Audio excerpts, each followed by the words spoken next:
dito.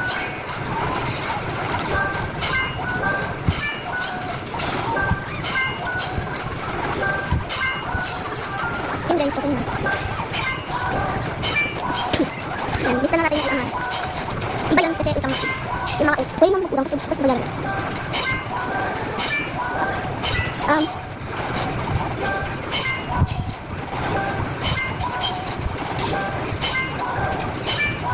For on, ano na, magkano ba kasi? Buwan kasi yung ano yung G tsaka SS. So 30 pesos. Yan, 30 pesos na. Ito mo yun, kasi marang dito. Kahit kung parang yung desk na yung mga alinidin na, ano, kasi nung siya dun, mabili-bili ako yung siya dun. Kaya, hindi kami sa desk, Kaya, thank you yan! Isa like a rock star. A rock hard. It's very black star. Sino pa ba yun? Ah, okay.